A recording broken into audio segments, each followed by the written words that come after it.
All right. Well, hello everyone, and welcome back. I forgot to open this up on my phone, so I assume there are people watching. If not, if everyone's watching, Shannon Q, I won't be mad.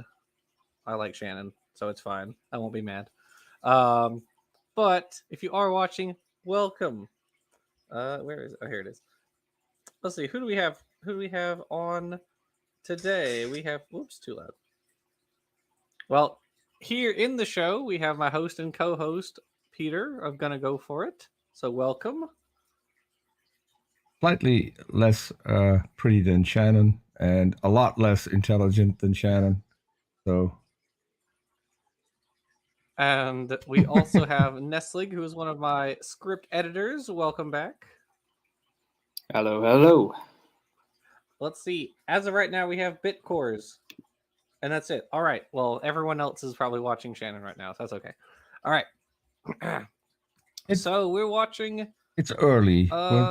We still have time for people to join. I mean, it's possible. That's true. Let's see. So we have been watching a video from the Hoover Institute. Trail Mix, welcome. My soul is weary. I think I probably ate some of your soul earlier today. My apologies, Trail Mix.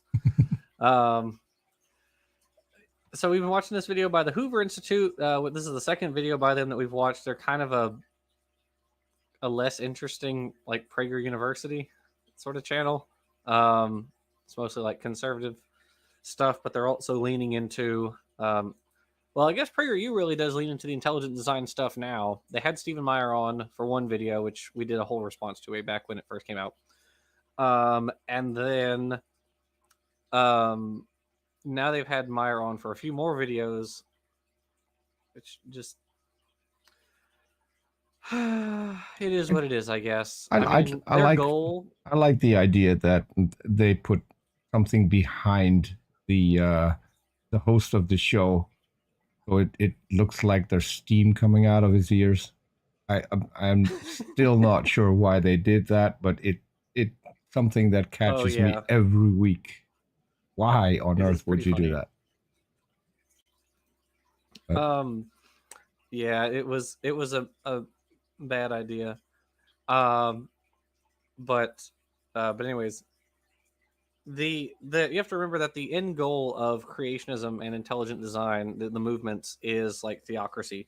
Basically, they want to overhaul science education from the schools. They want to overhaul the government and give themselves essentially all the power, and that is their end goal. And they have been explicit about their end goal with, like, the Wedge document. If you go back and read that from was it 99 or 2000, something like that, when it first came out. And yeah, they're open about it. Oh, Scott Duke, hello, welcome. So yeah, they used to be more open about it. Now they kind of try to pretend like, oh no, we don't want to overthrow, democracy instead of theocracy. We're just asking questions. But if we get there, then that's fine too. It's all good. Mm-hmm. Yeah. So is what it is. So do you guys have anything you want to add, or we want to jump right into it? Let's jump into it. All right. See what they've got for us today. Let's get her done. But let me draw attention to one little sneaky trick that Darwin put into that quotation. He says, if it could be demonstrated that something couldn't possibly happen. Right. So he's putting a burden on his opponents to prove a negative, which science cannot do and never has. No theory has ruled out all rival theories to be accepted. But we have great evidence and that it can't, and we have absolutely no evidence that natural selection acting on random mutation could build much of anything. So here's the objection. Let's pause that. Okay, so first, I think we talked about this last time, but we'll do it again just in case.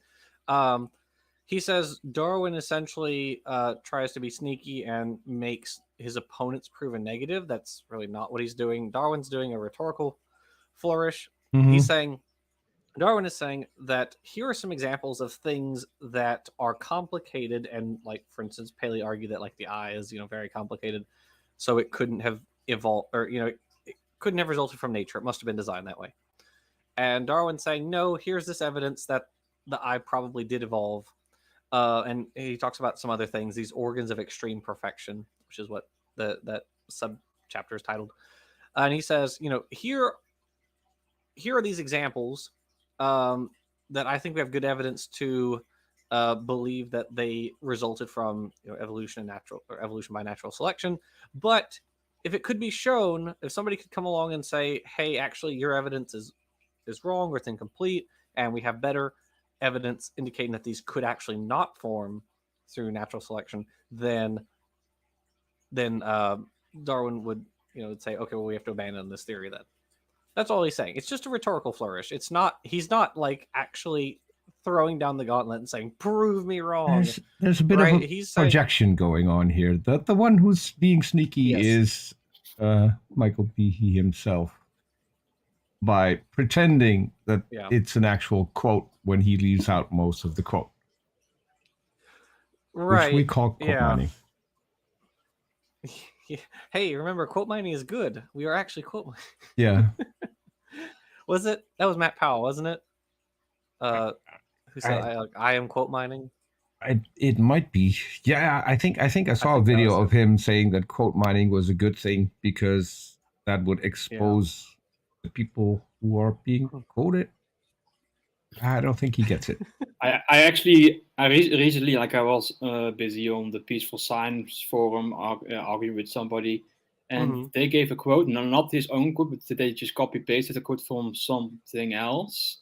And I looked at the original paper, and the very next sentence that was not included begins with, however. I mean, literally, but reason tells me, or yet reason tells me, is the start of the next sentence following the I quote. Yeah. He says, it seems like a pretty intractable problem, but, and then goes on, right? It's like, it doesn't end there. And of course, you can tell who hasn't read Origin of Species if they quote the first sentence, but not the second. Like, if you want to make an argument about eye evolution, don't cite this one sentence from Darwin, right? At least act like you've read the book in question, right? The Origin of Species. It's sad, but at any rate, so the other thing Behe said was natural selection doesn't really do much. So fun, and I think we talked about this last time also, but again, I'll be very brief. So Behe has written a bunch of, I think he's written 3 books by now. Darwin's Black Box was his first big one. That was where he sort of introduces the concept of irreducible complexity, or at the very least, he coins the term, which, I mean, Paley had an idea of irreducible complexity, but that wasn't what it was called, right? But this is this term that Behe's using to describe these processes. And, he argued, the flagellum is irreducibly complex. But Behe, there are a couple problems with this. First of all, evolution can in fact build irreducibly complex systems. We talked about this last time with like subfunctionalization, where you can like designate jobs, or what was originally one job, you can designate it to 2 separate like gene sequences, for instance, or genetic sequences, and now you have to have both of them to do the what was originally just one job. Or if you have organisms who evolve in an environment where, like, primates, for instance, where you have vitamin C is available in the environment, well, you don't necessarily need your gene to produce vitamin C anymore because you can get it from fruits, which you eat in large quantities already. And so now you have this, irreducibly complex system where if you stop eating things that contain vitamin C, you'll die. You have to have that as part of your intake now because you're not producing it anymore. So that system has been set up, but I don't think any creationist would argue that was intentional, that God like intentionally, knocked out gulo so that primates would have to eat fruits. Well, but God gave us the limeys, aka the Britons. I mean, they stayed, they're called the limeys for that specific reason. I haven't heard in a while. But the other problem is, so Behe has written a few books where he kind of has a hard time defining what the actual edge of evolution is. So what amount of evolution is allowed, through naturalistic mechanism, naturalistic means, and then where do those means end?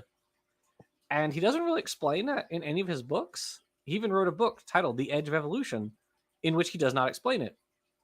Because he went on and talked with Dr. Dan Stern-Cardinal, and by the end of the conversation, you really get the impression that there is no edge, according to Behe, right? Like, Dan even just like straight up asks him, like, can you define for me specifically, like in terms of genetics, morphology, or development, what is the edge of evolution? And Behe doesn't really have an answer. And it's not just him, because the same problem applies to young Earth creationism with, like, what is a kind? There is no singular definition. We had a great example of that, because Dr. Dan recently kind of beat up Kent Hovind a little in a live show. It was such a good, so good. What highly recommend. You know what was even better? Every Wednesday, Hovind does his Whack an Atheist. So guess who is going to whack this week? Right. Dr. Dan. Was it Dr. Dan? Yes. Yeah. And he started out the video that he was asked to name the 5 mechanisms of evolution. So Hovind wanted to do a video about the 5 mechanisms of evolution. It's a video over half an hour long, and he says absolutely nothing about the 5 mechanisms of evolution. Not even once. Surprise, surprise. And there's also a thing, like, Behe sometimes brings up the work of Thornton and his team. I don't know if you're familiar about him.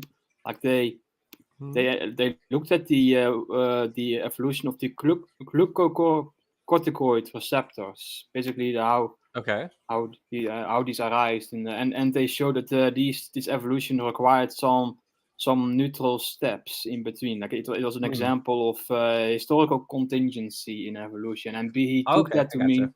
And Behe took that to mean, evolution is impossible then. And then the leader of this team, Thornton, replied basically and explaining how Behe is completely mistaken on this. And it's a pretty good takedown of his mistakes that he often makes. That Behe thinks that neutral steps are impossible in the evolution. I don't know. That's bonkers. Yeah.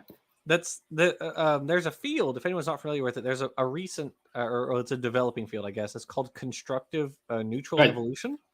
And so basically that's what this is, right? You have a bunch of steps.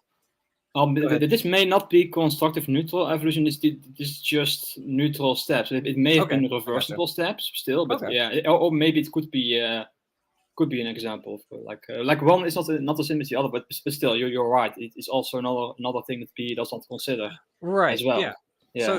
So for anyone who's not aware, you can basically have a bunch of steps in the evolution of something where all these steps sort of in the middle are neutral, are selectively neutral.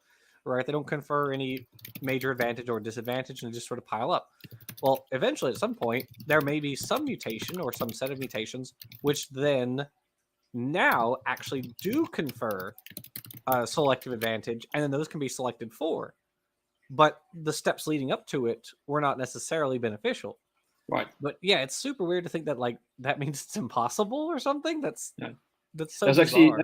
Actually, I've actually seen a paper on the evolution of our hemoglobin, which involves a constructive neutral evolution, or according to the authors, involves constructive neutral evolution. Right. Basically, the hemoglobin, the ancestral hemoglobin, was just one subunit, and then it became a dimer, now 2 subunits, and then later still the gene duplicated, and then it became a heterodimer, and then later still it became a heterotetramer. The hemoglobin we have now, basically 2 subunits each used 2 times to form a 4 subunit structure. And what they show is that I think, if I'm not mistaken, the step from going from a 2 subunit to a 4 subunit structure involved a a constructive neutral step, which by itself was not adaptive, but then that step allowed for another more adaptive feature of the 4 subunit structure to be evolvable, basically. So now it's something happens in the 4 subunit structure that wasn't possible in the 2 subunit structure. It's pretty interesting. Yeah, and there's a lot of like, I remember from Nick Lane's book, The Vital Question, one of the things he discusses is like the, was it glycerol? Isn't it? The way that like the molecule is oriented is like left versus right in the membranes of like bacteria versus archaea. It's like it's the exact same like molecule. one is left-handed, and one is right-handed. Right, it's the enantiomers, right? But it's the exact same molecule. It's like there's no adaptive reason why it would be one enantiomer versus the other. They're the exact same molecule doing the exact same thing, and so it's just a contingency of history that one is facing one direction while one's facing the other direction. And I just thought that was really cool. I will find the paper that I mentioned about the hemoglobin. Okay, yeah, shoot. For the viewers who are interested. Yeah, maybe for me as well. Haha. All right. Well, unless there's anything else to add, I guess we can move on. Yeah. Shall we note that according to the lower third, that we don't only have dad jokes, but we also have uncle knowledge? Or is it just me seeing that? Uncle knowledge? Yeah, follow us on Facebook. That's pretty funny. At Uncle Knowledge, yeah. Yeah. The objection. I say this as if I know enough to be authoritative. Here's an objection. It's okay, they don't either. The objection runs, all right. It's very hard to see how you evolve a mousetrap beginning with a little wooden platform and true. Oh, Christ. It can't work until all the pieces are in place. On the other hand, suppose you do evolve it in 2 or 3 pieces and they sit around for centuries. They don't confer any advantage on the organism, but they don't harm it either. So they're these strange accretions. He was close. Actually, he got kind of close for a second there. I was a little surprised, but then he took a wrong turn. We'll let him blow off some steam on screen. We'll let him finish, then we'll do it. Okay. Well, no, I was saying he's blowing off steam at the moment, so we can talk while he blows off steam. But did he say that we start out with the wooden part and then that sits around for millions of years? Does he think? Well, I think he's saying that like it's not one. Like the mouse, like the base of the mousetrap is not like one part. It's like separate parts that are separate and then come together. But the one part sits around for millions of years waiting for the second part to come in? Well, let's let him finish. Let's let him finish and then we'll respond to it. Which natural selection is neutral. It doesn't select for them, but it doesn't select That's literally against not them. Natural selection. And then after eons and eons, we worry about the maths later. After eons and eons, the final piece drops into place, and suddenly it functions. Plausible? No, that's ridiculous. See, he went there. Okay. Yeah. Okay. So it's a very soft ball thrown at Behe there. Yeah. So I actually thought for a moment he was going to go in the right direction, which is exaptation and co-option, but then he went sharply in the other direction. So So to Steelman, what? One quick question: Can I link a Sci-Hub link in the chat? Or all right, so just to be sure. It's still illegal though, so yeah. Well, if it's illegal, then just put the original paper and tell them cough cough don't go to Sci-Hub. All right. This is the DOI. Yeah, there you go. Okay, cough cough. Don't put that in Sci-Hub. Cough cough. Don't put it in Sci-Hub. No, don't put it. So, okay, so it's a Steelman interviewer guy because I don't know what his name is. Let's call him Bill. He looks like a Bill.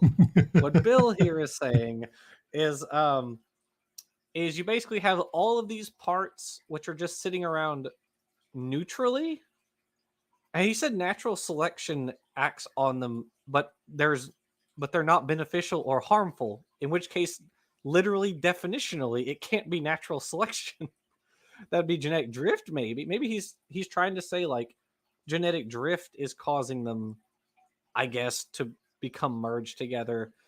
And then then finally, like a beneficial mutation happens, which gives this whole thing now, or which gives the whole thing like a beneficial, or it can be selected positively. Okay, so while I do think, as I just said like a few minutes ago, while I do think constructive neutral evolution happens, I don't think it's like building up complex morphological features. I don't personally. I'm not sure. I would say, like, for the eye, for instance, I don't think that the eye or the bacterial flagellum is fully from its original, inception, whatever it was at its first step. From that point, that first step to the end, the full thing, I don't think that was constructive neutral evolution. I don't. And I don't think anybody else really does either. And so I think that's weird. Now, can constructive neutral evolution build on structures? Absolutely, as we just talked about, right? But it's not building the whole thing. The flagellum no. is not being built top to bottom by like constructive neutral evolution. But I was just saying, like, it may still involve certainly constructive neutral evolution. Yeah. Right. Absolutely. Yeah. But it sounds like Bill here is saying the whole thing is neutral. Right, the whole thing is just being built up neutrally, which is nonsense. Nobody thinks that's not even what the people who are behind the concept propose. So they aren't saying that everything complex was just due to constructive neutral. No, right. So, and Bitcourse is hitting on the important point here. So where I thought he was going was saying that you have different things which originally had different functions, which then come together and then can be selected for a new function, because that's exaptation, right? So like the evolution of flight in birds, flight feathers were originally, the ancestral feather was not a flight feather, it was an insulating feather, probably. It seems like, anyways, based on the fossil record. Feathers originally evolved for insulation, both for the individual animal as well as for like putting up your wings over like your nest of eggs to keep them warm, because we have oviraptors who've died in that position where they have their wings up like this over their nest. So obviously they weren't flying, their bodies are way too big for that to have supported that, but these feathers were being used for insulation. So you have this original function, and we know the steps of that feather evolution took, because we know the development of feathers very, very well. We know a lot about the genetics of feathers. So feather keratin underwent lots and lots of gene duplications over millions of years, which I know, big shocker, right? And so of course we can see the downsizing of like the ancestors of birds. So as you get closer to birds, you get this downsizing where like ancestral dromaeosaurs and oviraptorosaurs and troodontids were all like really small, and then the first birds are pretty small. But in fact, you had to actually downsize the birds even more before you could get actual really good powered flight, because you have these feathers which are providing like a surface to get lift, but their bodies are still, like Archaeopteryx, still not quite proportional enough to get really good flapping going on. So they can fly, but they're not great at it. Yeah, and there's also a lot of research going on in like, what did the birds use these wings before they could fly? Like one, there is like what's called wing-assisted inclined running. Right. Basically, that's even something that modern hatchlings do when they cannot fly yet, but they use their wings. They flap their wings to basically give them more leverage when they are climbing up an inclined surface, basically. Not only that, chickens do it as well, if they want to get away fast. Yeah, absolutely. So and again, nothing in evolution is ever just one thing, right? It's always like a collection of factors. So yeah, probably the feathers were being used for insulation and also probably for signaling, right? And also for wing assisted incline running. Feathers are doing all these different functions, and then later they are co-opted for flight as the ancestor birds got smaller and smaller and smaller. And also, so Go ahead. Oh, sorry. Go. You want to finish first? So I was just gonna say, and so like eventually they got to a point where they were small enough. These feathers are providing enough, like a surface to push against the air, and now they can actually do very well powered flight. So yes, and that's one thing that I also found is that somebody, funnily enough, showed a step-by-step progress of the evolution of the mousetrap, just to piss off Michael Behe, and each step is able to catch a mouse basically. Yeah. And I know he only adds one piece at a time. William Barnes put in the side chat the whole steps, every step, how it still works. But let me be devil's advocate. Behe's advocate? No, even worse. So when you just said, Nestle, doing more research, and I just came to me, Ian Juby famously saying that a dinosaur had laid its eggs on the run. Maybe he should do some looking into how the peacock got its tail, so it could keep the eggs warm longer, so it got a longer tail while laying its eggs on the run. Well, obviously it wasn't the peacock, it was the peahen, but I mean, we should make a creationist wiki with the most ridiculous explanations that already exists, and see if they pick it up. Creation wiki is already a thing. Yeah, but no, one with specifically stupid ideas, and see if creationists pick it up. That's called Conservapedia. Yeah. Have you ever been on Conservapedia, Peter? Yeah, I still don't have a link there, which is, I think, is really disappointing. I was hoping to have one there, but not yet. Because like Creation Wiki is kind of just like an amalgamation of different like major mainline creationist arguments. Conservapedia is worse. It's like the bottom of the barrel. Yeah. It's managed or was managed by this guy named what is it, Philip Schlafly? I don't know if it still is, but it's so bad. It's so terribly bad. I highly recommend if you get, I'll put it here in the side chat. I'm just curious, it's not necessarily about if we could make a creationist wiki and do it all serious and just put the dumbest ideas ever in there and see if creationists would pick it up. Right. That to me would be really, really funny. I actually wouldn't be surprised if some people have already done that. I'll say. We've had plans a couple of years ago, but it never materialized, and I don't have the time to create a wiki like that. So if someone can do it and wants to volunteer, I'll be more than happy to help out with arguments. I've got several that I want to see Hovind take over. Just shoot him the link and have you seen this? Be like, hey, have you seen this? And then he's like, "Oh, yes, this makes perfect sense." Yes. Creation science. All right. The creation science wiki or something. Yeah. Yeah, that would be really cool. All right. Okay, let's continue. Anyway. Yeah. I mean, realistically, would you? He's being very careful of Darwin, but to be swatting me aside. Yes. Go ahead. No, if you think, suppose you didn't have a mousetrap. So you say, well, what can I do? I'll just go into my garage and pick out a few pieces that would function as a mousetrap. And you say, well, I need a spring. Well, here's one in this grandfather clock I have. You wind up, I'll just use that. And I need a hammer to squash the mouse. I'll use this crowbar over here. But the pieces aren't adjusted to each other. You can't just take random pieces and put them together.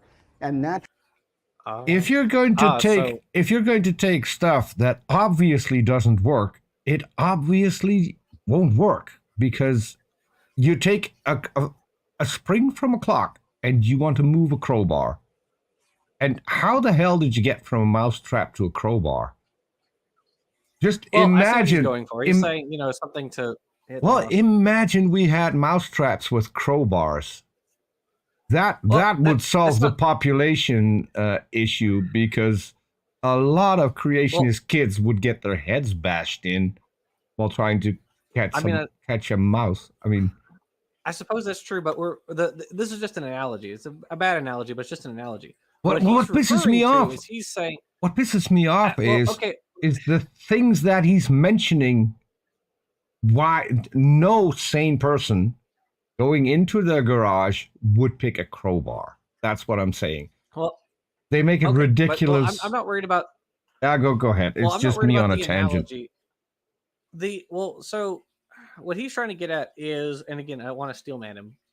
What he's trying to get at is he's trying to say co-option, like we were talking about, couldn't happen because the pieces wouldn't fit together, right? If you tried to combine, if you try to take these two pre-existing enzymes, for instance, or two like membrane proteins or something, and try to get them to come together for a new single function, that wouldn't work because they're too different. They're already adapted for these completely different functions, so you couldn't get them together.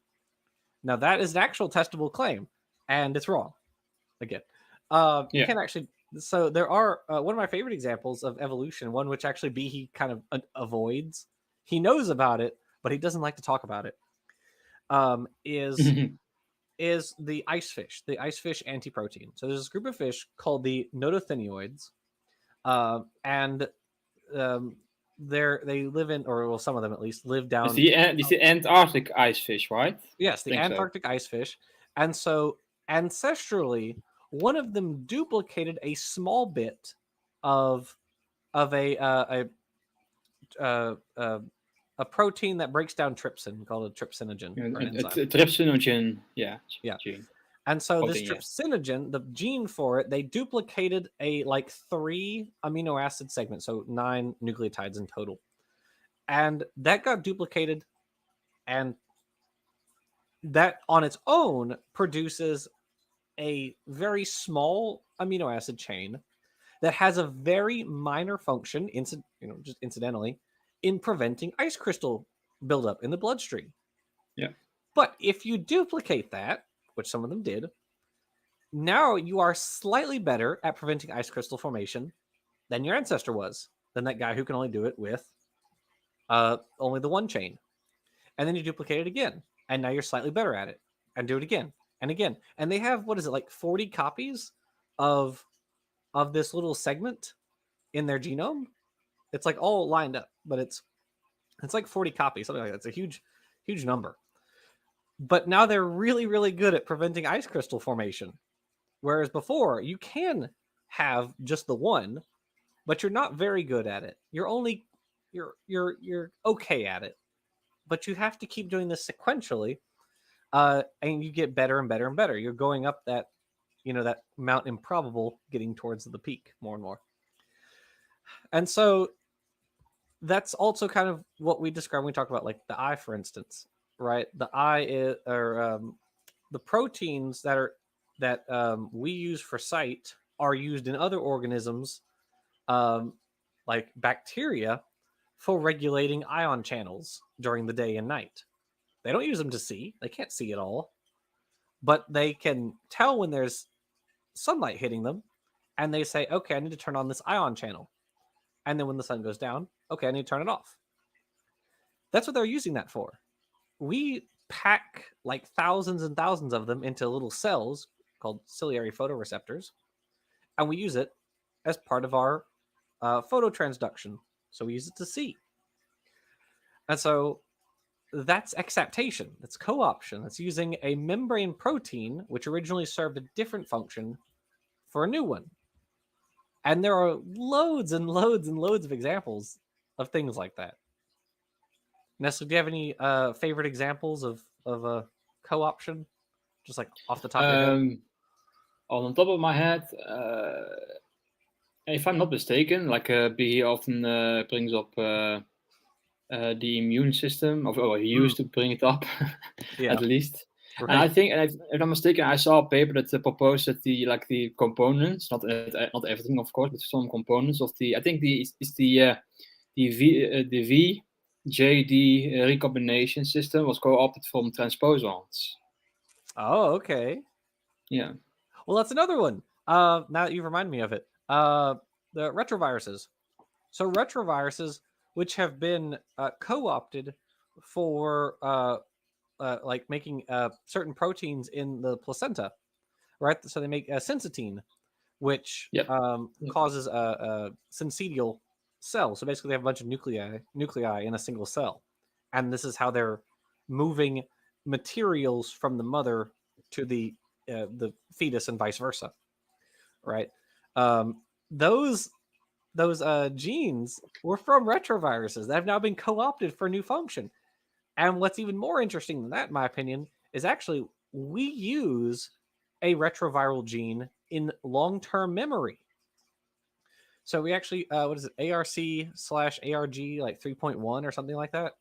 It was originally a retrovirus, and so we build the little membrane proteins, and we move materials like RNA and proteins from neuron to neuron. But the actual little shell, the little protein shell, is like is from a virus. And so, yeah, I read about that in Neil Shubin's most recent book, Some Assembly Required. I have to apologize. So, I've heard literally nothing of what you just said because our token creationist is back in chat. I think we should call him Sparky by now, or just put out his full name, non-productive life apologist. He asks if women who have been he wants to ask women who have been pregnant if they felt an electric shock, a small one, when they got pregnant. Apparently, when the sperm meets an egg, there's a spark. Yeah. There's no electricity involved, though. That's not how that. I don't care. I'm not. Well, if you were able to feel I mean, that. You'll be in constant electrocution, right? Because all your cells undergo these potentials, right? Almost all of them. It's just weird that I just proposed to make a wiki with even dumber arguments than creationists have, and then life catches up with me in the form of NP Life Apologist. We're coming up with something even dumber than I suggested earlier in the show. Well, going forward, we're not gonna respond to his stuff. It's nonsense. No, let's not. Do we have anything that we want to add, or anything you guys want to add before we continue the segment? No, let's continue. Let's see what they have. Okay. All right. Natural selection, which, as Darwin said, is constantly scrutinizing life, would not be expected to make things in the shape that they would need to be for some future use. They would only they would hone them for what they were doing right now. All right. Can I weigh in on Sure, this? of Because course. there's a connection. Is that like an between what argument? Mike's talking Because about and the mathematical yeah, problem. evolution. So evolution has no foresight. No. A video I just put out, or that we just put out here on this channel, we did, is the Finch's Tale. In the Finch's Tale, we talk about a species of finch whose very existence puts it on the brink of extinction, right?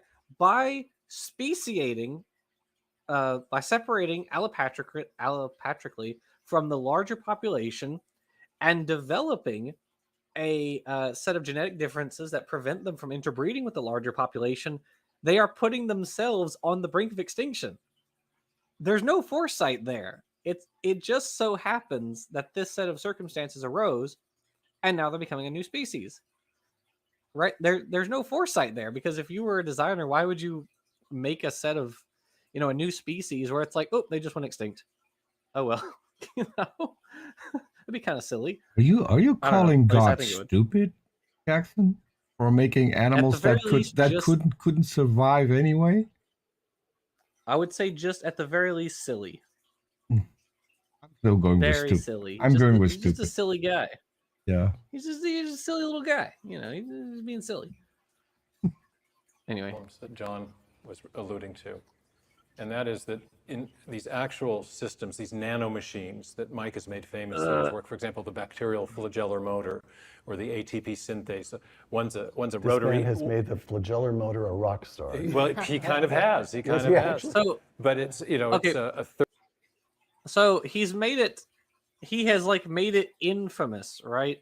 But Well, Jackson, I got the perfect analogy here. He's made the flagellum a rock star, as in Striper. as in what? Striper. And if you don't know what Striper is, just Google it. Rock band Striper. It's a Christian rock band that would dress up in yellow and black costumes. Kind of the heavenly form Kiss, but not really. Well, I just want to point out that like the flagellum and the ATP synthase, their evolution has been like there's a whole lot known about their evolution, and there are papers and papers and papers about it. And Michael Behe does not care. He's not a flagellum expert. He's not a microbiologist. He's a biochemist, right? None of these guys are biologists. They don't do any cell or cell biology work at all, right? I don't think. And even though Behe's a biochemist, I don't think actually any of his work is like. It's not like on the biology side, right? I don't think it is. But at any rate, these structures have been known about for a very long time, and nobody in the relevant scientific fields like is going around talking about like this is the best instance of evolution because we just recognize they evolve like everything else. It's only Behe and other creationists who act like this is some knockdown argument against evolution, and then they write their big popular books, and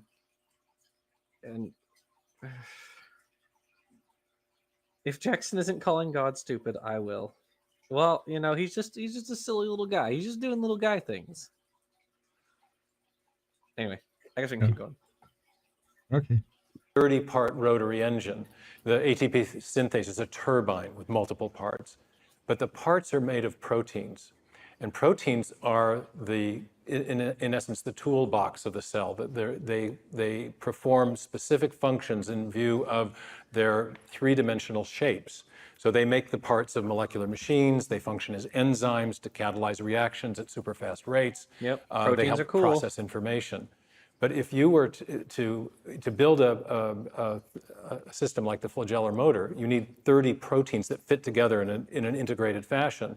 But that requires genetic code. Each one of those proteins requires a long stretch of genetic information. So let's pause. To build. So it doesn't actually. So the cool thing is about a lot of proteins. So proteins have like secondary and tertiary and quaternary structures that's not genetically coded. The only part of the protein which is genetically coded is its actual sequence, right? I'm not crazy, right? It's just that part. That's the only part that is genetically coded. The folding comes as a result of the sequence. So that's not genetic. And often from the environmental milieu. Like one thing that we actually learned is like when we, for example, wanted to produce insulin in things like bacteria and yeast. Sometimes these things don't, quote unquote, know how to fold insulin. So we had to manipulate the insulin to make it fold properly. Right. Yeah, exactly. And so the structure itself is a result of molecular interactions. It is not is not genetically coded. And furthermore, the folding of a lot of proteins are involved in folding is an emergent phenomenon. It's not like a top-down instructed by a program thing, basically. Yeah. Yeah, exactly. And the cool thing about a lot of the proteins involved in the formation of the flagellum is they self-fold, right? Is you build a couple of them and then they like link together and then fold. So again, it's not each one like you have to build this one long protein and then you fold it. No, actually you're building a bunch of little subunits that all kind of come together. Each one comes together and then they fold. And that's, again, really, really cool. But they don't know that. these guys act like that doesn't happen. It doesn't exist. Or it's not interesting, and it's really just sad, right? Because I think that's super cool, but they don't care because it doesn't help. I was just saying somebody can't let go of the fact that women can't feel when we're not when going to talk about that formed. guy. We're not talking about that guy. I thought I do also want to point out that Michael Behe himself, remember, he wrote Darwin's Black Box, in which he first formulated first publicly, I guess, sort of formulated the irreducible complexity flagellum argument. Remember, he's talking about bacterial flagella. Mm-hmm. He went on Dan Stern Cardinal's video when he had the chat, and he said, I don't consider bacteria or viruses because there are so many, and they have there are so many of them, and they can generate so many mutations in such a short amount of time. I was like, I fell over in my chair when he said that. That was on the VPU protein, right? From like HIV, I think. I think it was. Yes. Yeah, it was. Yeah. And it's like, you don't consider bacteria? You're the one who made the flagellum argument. What are you talking about? That's... Oh my goodness. It was so crazy to hear. It's like the you've heard of the Mandela effect, where like you're in a different a different universe. You just like slipped over into a different parallel reality or whatever, where things are slightly different. Like, that's kind of how I felt when he said that. I don't know. It's like, aren't you that guy? No, you're not that guy. All right, sorry. Anyways, moving on. Yep. Build the protein. And so what you're talking about is not just, some bent hammer or something sitting around doing nothing. You're talking about a need for genetic information that is sufficient to overcome these long odds against building the protein in the first place. So it'd be like, to change the metaphor slightly, a gigantic haystack the size of the North American continent, and you're only allowed to search 1/1037th of the continent, maybe a tiny little square of Southern California. If that's the case, are you more likely or less likely? What is even this analogy referencing? To find the needle, and the answer is you're overwhelmingly more likely. Closest I can get. What does this even mean? Closest I can get is the fine-tuning argument. That it reminded me of the fine-tuning argument. You got this immensely big haystack, and only a minuscule part of that is good for life to develop, apparently, because that's where we are, and not even the entire planet.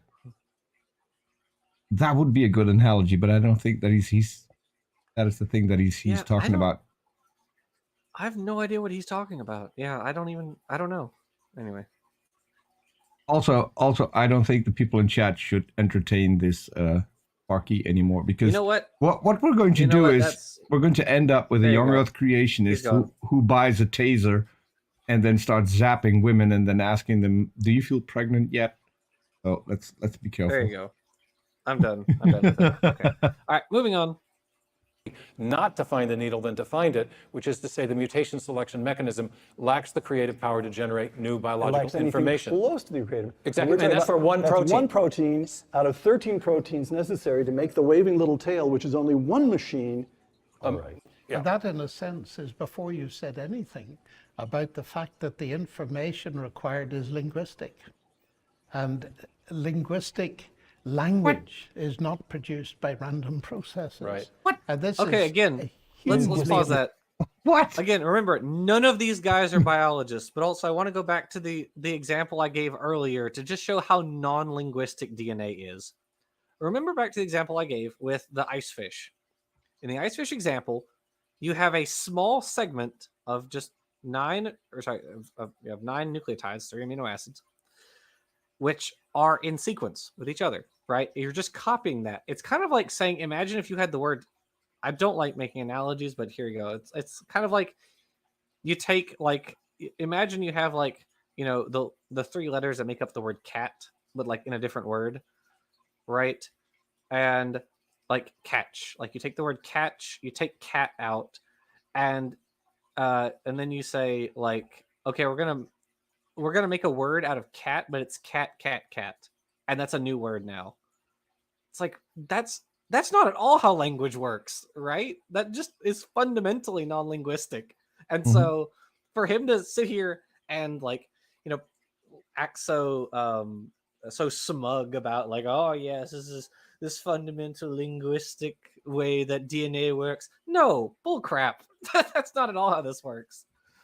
No, God, it's so smart. Like if I think about linguistics, I think it requires semantics at least, like some sense of meaning. But there is no meaning in this. Yeah, like you can say oh this gene means this protein, but not really. Like all it happens is chemical reactions and template directed catalysis. That's what happens. Of course, we call it transcription and translation. We use these words, but it's almost like how we come to use the term planet for planets. You know what planet originally means? Tell me. Wandering star. Okay. That was it originally mean, because when we look up in the sky and we see, oh, it looks like these stars are wandering about, so let's call them wandering stars. And then yeah, and now the name got stuck. That's how we come to get these vernaculars. And also with the term cell, we call cells because somebody, I think it was Robert Hooke, if I'm mistaken, right, who looked at the cells and says, oh, it looks like a prison schematic with the individual cells. That's how the term came about, basically. And then these guys take that very, very literally and argue that there must be a prison warden going around in our bodies. There are little tiny inmates in all of our cells. And when a protein is made, there are like a little instructionists who tell the polypeptides to fold in a particular way. Right. And actually, the funny thing about like what I think it's tubulin is the gene that makes up the actual like tail of the flagellum. Again, it's all subunits that like stick together. I think that's in the eukaryotic. Oh, it's in the eukaryotic cell. You're right. Yeah. Okay, but still, it's protein subunits which then stick together and form a structure holistically. They don't individually form a structure. You have to make a bunch of them, and then they form a 3D or this bigger structure. But yeah, no, it's God. They're just so smarmy, and I understand like. It's times like this I really think about like why most, like scientists don't bother talking to these guys or about these guys because they don't know anything. They don't know anything about the field. They act like they know everything about the field. And it's just the arrogance. And I understand why most scientists just don't bother with this. They're like, I don't have time or the care, God, it's so frustrating. Anyway. Okay, I can keep going. I want to explain what you mean by that. It's linguistic in the way the DNA... Take the human genome. Exactly, yes. The human genome is the longest word we've ever discovered, and we can call it a word because it's not a word in a chemical language of 4 letters. And all those letters, strung out like a computer program, have got to be in the right First off, if you could call it a word... Most... Is it just me? If you can call it a word, there are at least 24 different words because you have 24 chromosomes. That's true. Yeah. So yeah, it's a sentence. It's a long sentence. Is it just me, or does anyone else want him to say the word? No. I doubt that he would be able to say it. If the human genome is a word, I want him to say that word. Probably not going to work. Yeah, that would be kind of funny, but yeah, that's of course, all of them I'm sure would take the argument that the genome is like 100% functional, even though that's not physically possible. It's not possible. Like And even though it's still not correct to say that it's linguistic at all. Like it's right, exactly. Even if it were 100% functional, it wouldn't be linguistic. like again, it's the same thing. Like they look at everything as if it's commanded from the top down. Like, oh, the genome is the master dictator of the cell, right. And no, it's bottom up. Everything is bottom up, and the genome and genetics is just one factor that is involved in all of this. Mm-hmm. Not the only thing. Oh, you expect them to know about like epigenetics? No. You remember when we did Turek, right? You remember that Turek said, and I quote, epigenetics is the structure of the cell. Oh, they only bring up that when they say like, oh, we have something that goes against evolution. Right, yeah. And again, it's like, no. How would that even work? Whether or not, because I know there's a debate about it, whether or not like epigenetics is like a transgenerational mechanism of evolution, whether or not, either way, it's not contrary to evolution. Like, I don't get it. I don't understand. They make such stupid arguments. Jackson, I don't know if you also gotten this show, but as a child, I watched this show. I think it's like an old French cartoonish show where they show the inner workings of cells, but then they make the cartoons about, like, they make the individual blood cells little people, basically, and okay. And the viruses, they also make the viruses as little people and such. And I imagine that they think that's how almost how everything works, basically. There are little things guys going around like that, with a individual mind behind it. It's no, never mind. Let's continue. Yeah. Gosh. Programs. If you change a letter, that's the end of the program. So we're dealing with something absolutely it isn't gigantic in terms of probabilities before we even think of the extra complexity that arises through the folding of the proteins and all the epigenetic information that's been discovered in recent years. That's then information beyond DNA that controls how the lower level information is used. Bewildering in its complexity. And therefore it becomes... No, not really. Epigenetics is a function of your genes, again, right? Like the methylation, the methyl group has to be moved there by like a methyltransferase, which is an enzyme, which is coded for by a gene, right? Like, so these things are still at their base genetic, right? And they're still selected for by normal natural selection, right? That's why I was saying, like, even if these like epigenetic changes, even if they last for more than like a single generation, if they go generationally for like hundreds of generations, that's still evolution. That's still like normal within the bounds of normal evolution. That's not unusual. I mean, it's cool. It's cool that it happens, and I'm glad we know about it, and that it's one more thing that we can add to our understanding of like how the phenotype arises. But this, it's not contrary to evolution. And I implore them to like explain how it is. Just saying, oh, it's complex. I don't care. I do not care. Give me an actual reason why this is contrary to evolution. They will not do it. Guaranteed. That's my prediction. Anyway. A huge stress. And my own simplistic view is to say I prefer an explanation that makes sense to one that doesn't make sense. All right. If I could add just a little something. Then why are you an intelligent design talking advocate? about this ultra-complex machine, the bacterioflagellum, and you beat me to it. I'm sorry. I have no time for their stupidity, so I'm just going to be snide. Yeah. Sorry. Can I coin something like when I mention how they like they don't literally say it, of course, but they speak about it as if everything is like directed by little people. I call this homunculus thinking. I would call this homunculus-like thinking because there's little people inside, almost as if. Okay. Yeah. No, I would consider that. Yeah. No, that's very fair because you're right. Well, I on some level they do say like everything is intelligence, right? Everything requires intelligence. There's code, so there's intelligence involved. So yeah, I see where you're coming from with that. Yeah. You're right. Yeah. Yeah. No, to be clear, I am not saying they are literally proposing there's little people inside, but they are Right. speaking as if there is little people inside. Right. It's yeah. But still, go on. Yeah.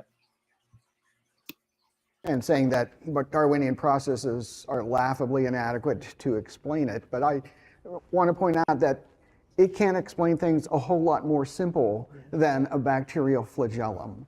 We talked about how many amino acids these things have, and there's 30 proteins and 400 amino acids, and so 12,000-ish or so.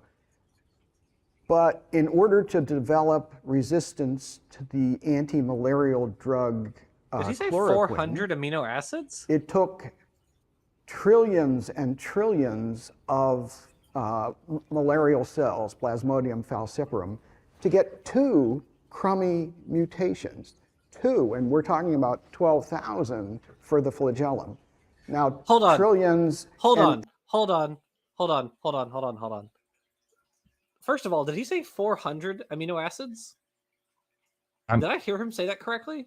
You lost me because I'm now looking at him trying to do a rabbit.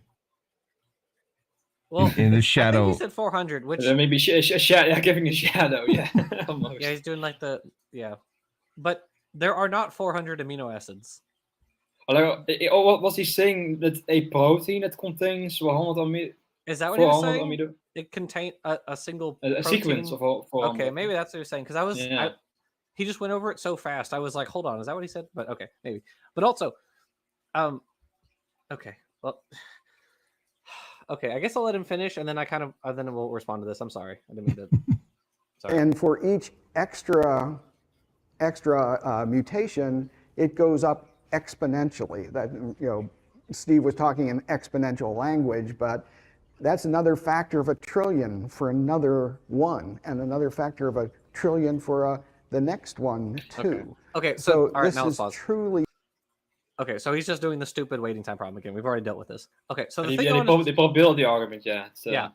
So let's do our own little probability argument here. Men make billions and billions and billions of sperm within their lifetime. Let's think about that for a moment.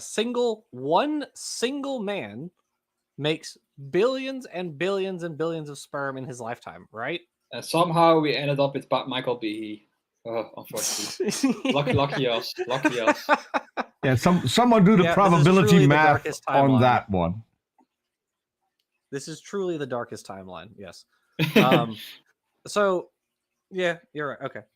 Where is his potential brother? Maybe he was a. Yeah. Where's the anti Michael Behe? Right? Oh, it's Dr. Dan. No, never mind. So if you're watching, I'm sorry. So one single person produces billions and billions and billions of sperm, and then women also produce. I don't even know how many. Not as many, but not as many a few. ova. Yeah. Right, a lot. Yeah. Let's say lots of them. Women also produce lots of ova. So if every single individual, there's 8 billion people, so we'll say there's like 4 billion men, we'll just say, and each man produces billions of sperm cells, and each sperm cell is slightly different, right? We have many. If every single one has just one point mutation, we have like saturated our genome, right? And really, we've saturated our genome many times over in terms of point mutations. And so the idea that, it just 2 mutations after all these cells, like that's not a lot, really, right? Mm-hmm. That's not really a whole lot. I mean, how many bacteria, or how long does it take? Like, if you take one single bacterium cell, how long is it going to take to reach 1 trillion in some little plot of land? Not very long. It's not going to take very long. Maybe like a few days, maybe a couple of weeks at most. Okay. And you think about like the vastness of the time scale that the Earth has been around, 4.5 billion years, and like that's nothing. That's not even a blink of an eye. It's not even that. These are such incomprehensibly large numbers we're playing with, and they're kind of like, oh, big numbers, scary, ooh, therefore God. Where it's like, no, opposite actually. We're playing with much, much bigger numbers, which is why we don't need to invoke God at all. Go ahead, Nestling. I'm so sorry. I like what Amber said in the chat. Our ancestors transformed the sky, endured countless asteroids, eon after eon of struggle, and Michael B. W2, That's very true. Yeah. Yeah, like I said, truly the darkest timeline. Well, I mean, think about it like John Lennox and Stephen Meyer also, they're all here. So but yeah, we're dealing with a much, much greater set of numbers than is even comprehensible. And so it's not at all surprising to me that we have the diversity that we have. That's not at all surprising. And you think about if it only takes for smaller organisms less than 100 years to make a new species, and life has been around for 4 billion years, 3.84 billion years, somewhere in there. Why should we at all be surprised? In fact, I would expect we'd have more diversity on this planet, right? More diversity that we could see. It seems like we actually have less diversity than I might expect.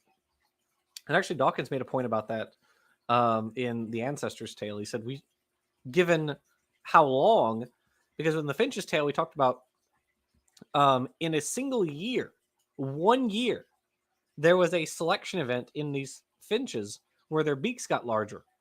Now, of course, later, a few years later, there was a selection pressure for their beak sizes to go down. But what if you continued with that one selective pressure of their beaks getting larger?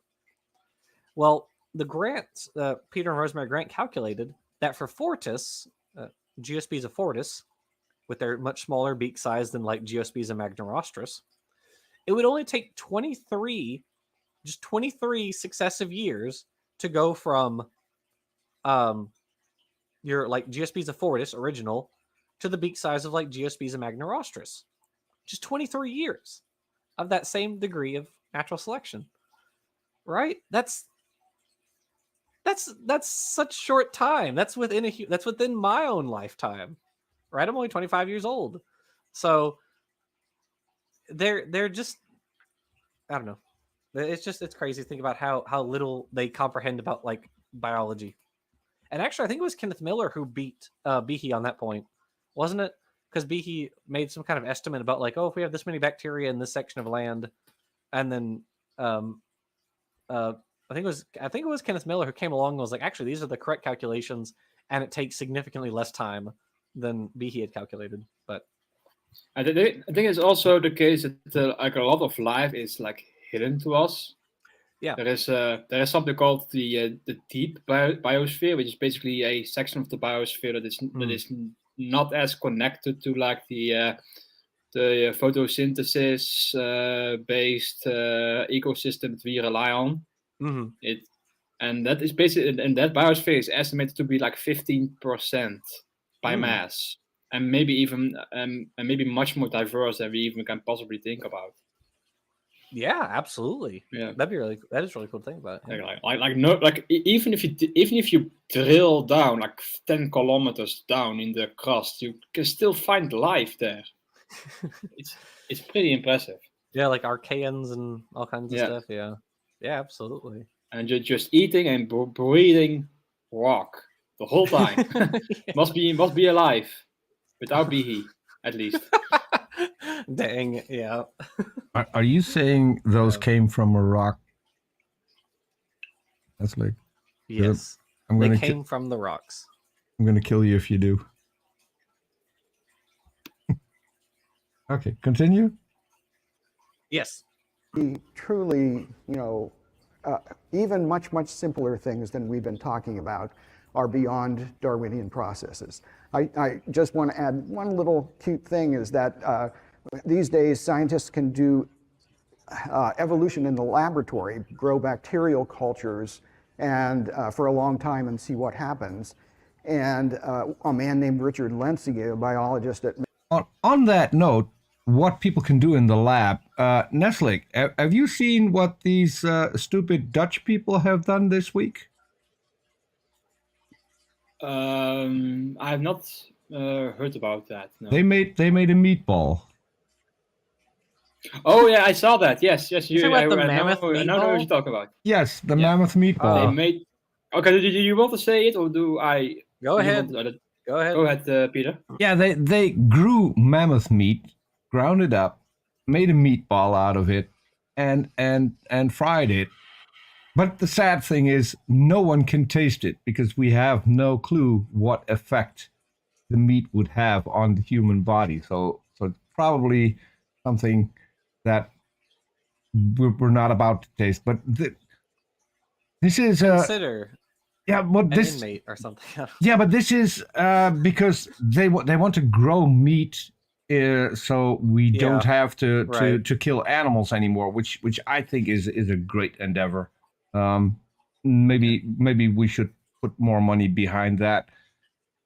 But they also came up with one thing that really drove the idea home for me, because they could recreate meat from the Galapagos tortoise that Darwin brought home, but those tortoises never made it to the UK because the people on the boat kept eating them all the time. Every single time they brought tortoises back to the UK, they ate them. I think isn't like Jonathan is a Galapagos tortoise, isn't he, in the UK?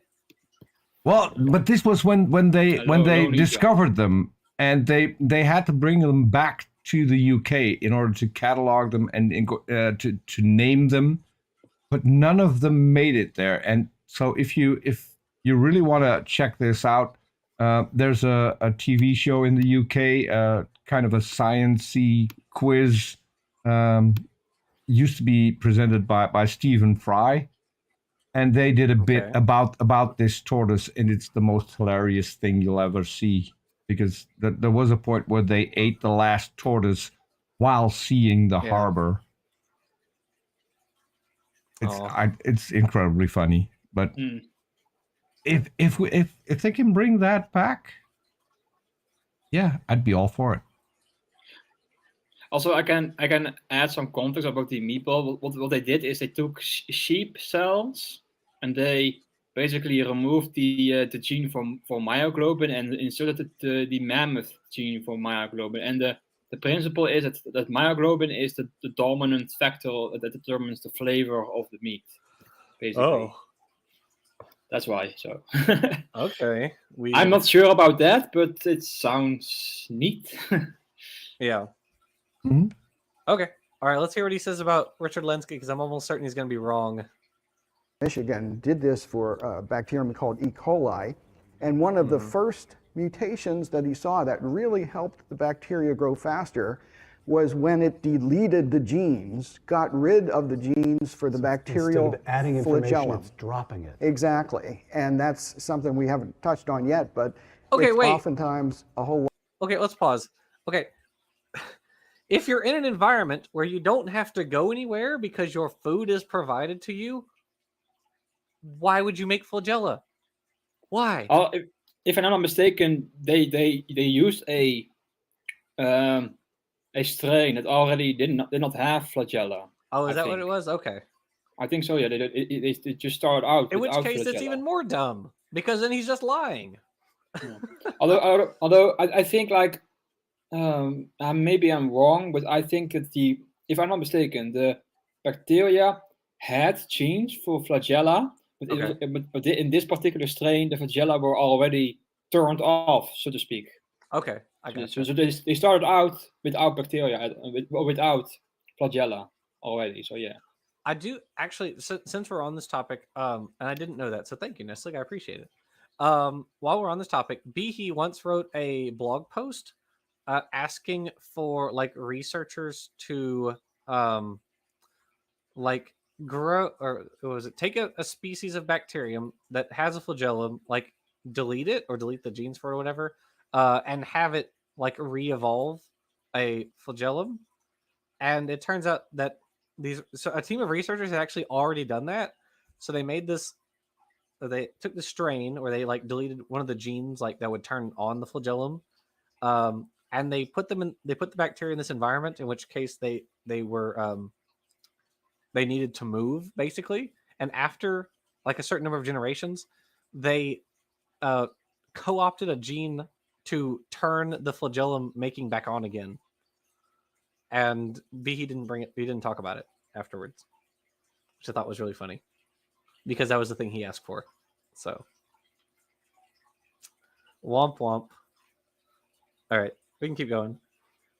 A lot faster and easier to get rid of stuff and improve a species' chance to survive and prosper than to But you build can't stuff. get a new species by dropping out information. That's wrong. That's But correct. adding No, it adding is new not actually. capabilities requires Let's new- pause. That's just a lie. That's what parasites are. When you adapt to a parasitic lifestyle, you often lose parts, right? You lose things to become more focused, more specialized on going after this one organism. So if you're like, I don't know, like a species of like Plasmodium, for instance, and you want to focus specifically on like mosquitoes, on this one species of mosquitoes, like Anopheles gambiae or something, as opposed to this other species, then you adapt in a particular way to become specialized on that one versus on the others. That happens all the time. It happens with viruses all the time. And the cool thing is, we actually, or researchers have actually found relatively recently a relative of Plasmodium, which is called Chromera. So Plasmodium is in a group where it actually has the remnants of chloroplasts, but they're not being used as chloroplasts anymore. They're actually called apicoplasts in Plasmodium. They're not doing photosynthesis. But there is a relative of Plasmodium which still has the like slightly more, I think they're like kind of shrunken down, the more diminutive chloroplasts relative to their ancestors, but it's not quite as shrunken down as in Plasmodium. That's Chromera. I guess I can put that here in the side chat. Whoops. And I believe actually PBS Eons did a video about it not too long ago. So check that out if you're interested. Yeah. They turn to the dark side. Yeah. Right. Yeah. Leeches are an example. So leeches are parasites, but there is a clade of leeches. There's a whole family actually called it's like Arpabdelidae or something like that. It's a weird name. Which have returned from being parasites to being predatory. So they eat like other worms and stuff, but they're not bloodsuckers that attach onto organisms like their leech relatives are. The fun thing about parasites and other organisms like that is when you lose features, you then have to like re-evolve those features, sometimes secondarily. And so you get some really cool things going on where you have like this one feature that has to like be neo-functionalized for this other job. And the example that springs to mind is actually not a parasite. It's called Cicictania, which I think we talked about before. So it's a cousin of Tiktaalik. So as our stegocephalian ancestors were becoming more and more adapted for like moving around on land, actually a lineage went back to living in the water. And Cicictania was a member of that lineage. So I'll put that here in the side chat. There we go. So Cicictania actually reverted back to living in the water. But the cool thing is it has these fins which are more adapted for life on land, for moving around on land. And now it's trying to swim again, but with these fins that are more adapted for land living. So it's having to re-evolve those back into fins. I don't know. I'm trying to think. I can't think of any other really cool examples like that offhand. I don't know. Maybe Nestle. Maybe you can think of any examples like that. So for examples. Where you have to like re-evolve something you lost. Penguins. Hold on. I think you mentioned one like an arthropod who went deep down in the bottom of the sea, lost his eyes. Yes, Ambulisca. Yeah. Okay. Oh, I totally forgot about that one. Let me put that here in the side chat. That's another. I love that example. Man, I can't believe I forgot that guy. Okay, so Ambulisca is a shrimp. It's a little. I think it was an amphipode. And so Ambulisca has, or the ancestors of Ambulisca had these normal eyes, normal arthropod compound eyes, which are ommatidious. They have this really long like tube, and that's what they see through. So the fly's eyes are a whole bunch of really long tubes. That have this convex. Oh crap! What is it called? Retina. They have a convex retina instead of ours, which have a concave retina. So Ampulisca,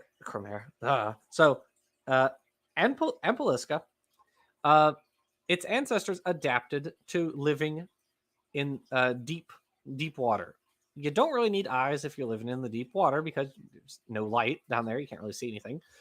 So its ancestors progressively lost their ommatidia. Well, Ampulisca's lineage is going back up. They're going back into shallower water where you can see again. But the problem is they've lost most of their ommatidia, so their eyesight's super poor now. So the cool thing is they are re-evolving eyes on top of their old eyes. They're evolving eyes like ours, these concave eyes. So they have a lens which sits on top of the ommatidia, which is like us. Or we have our retina, and then you have a lens right behind your pupil, and so that directs the light to a particular spot in your retina to help your vision.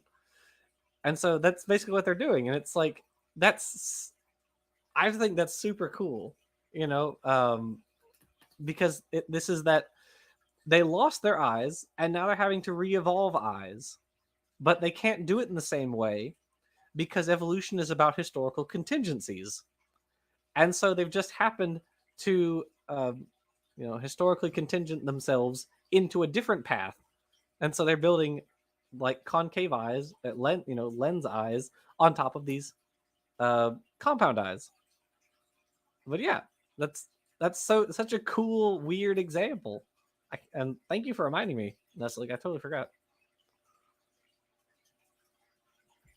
So they're basically, anything else you guys can think of? Yeah, so they're basically gaining something? They've gained new eyes on top of the old eyes. And Tobin's not going to like that.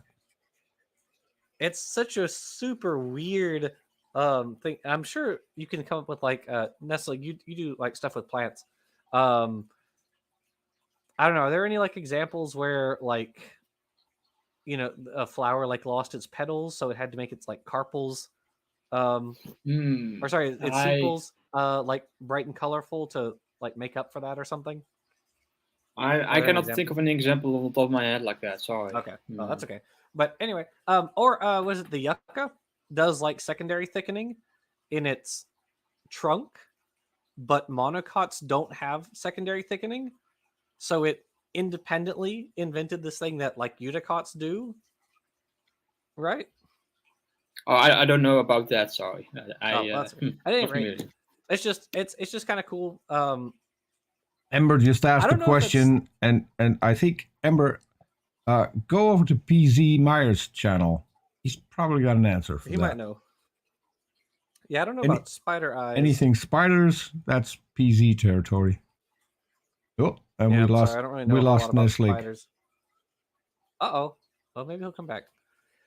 I was actually reading a little bit about some spiders earlier this week that have lost their eyes. This is a group called the Oonopidae, which I think is a funny name for a group of spiders. But they've reduced, so the like ancestral Oonopid had like 6 eyes, but then they have like lost their eyes because a lot of them are cave dwellers, which again, dark, you don't really need eyes. So no. Yeah, cool stuff. Evolution is cool. It makes me sad that these guys are anti-evolutionists. Whatever. That's anyway. So That's what I think. If you look at nature and you really start to appreciate how it works and then look at what it got us, it is such an incredible thing to see.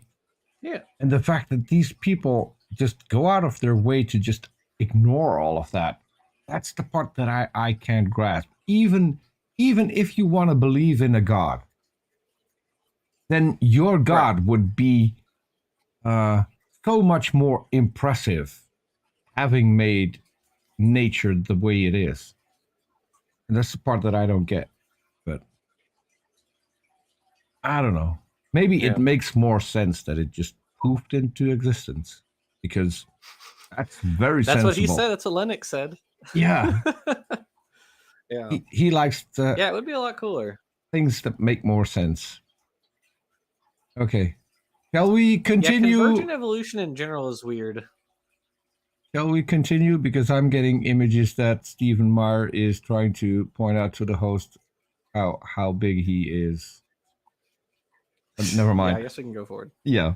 Proteins, which requires solving this combinatorial problem, this search for those exceedingly rare sequences among the vast number of gibberish sequences that don't do anything useful. Little parenthesis. So again, you're back to the needle and haystack problem. This is the layman struggling to understand this again. It's okay. They struggle to understand it too. Copernicus says the Earth revolves around the sun. Had he had access to telescopes that would be developed not that many decades later, let alone to the instruments we have for searching the heavens today, he would have understood immediately that that suggestion was ridiculous, right? And so what we're talking about here is... What does he even say? Excuse me, I've got it the other way around. Copernicus is the one who the old Ptolemaic system. Right. Okay, so the Ptolemaic system, which persists until what? I don't want to get Galileo mixed in all this, but we get this into the 16th century. Yeah. Telescope, which Copernicus figures out that that's partly because of the technology. He can see what they couldn't see before. All right, so Darwin's a little 170 some years ago, and it was plausible that the little tiny cell was a blob of jello in the old days. No. But now, No, thanks to they didn't think Behe here, we can look into that cell, and we have the same experience going into smaller and smaller dimensions that telescopes had going into the larger and larger dimension, which is every time we look, it becomes more complicated, deeper, richer, more mind-boggling. Is that roughly correct? That's roughly right, and it starts back in the... Importantly correct. Yeah, it starts back in the 1950s, with Watson and Crick, and what historians of science now call the molecular biological revolution. They, of course, elucidated the double helix structure of the molecule. They discovered the language. Exactly. They discovered the structure of the molecule in 1953, but it's Crick who makes the important breakthrough in 1958. He was a code breaker in World War II, and he formulates something called the sequence hypothesis. And he proposes that the 4 chemical subunits that run along the interior of the DNA molecule they're called nucleotide bases, or just bases. He didn't really propose it. Rosalind Franklin did, and they kind of stole it. Like alphabetic characters in a written text, or like, for example, the zeros and ones in a section of software today. That is to say, they perform a function as a group, not in virtue of any of their physical properties, but in virtue of their sequential arrangement in accord with an independent symbol convention, later discovered and now known as the genetic code.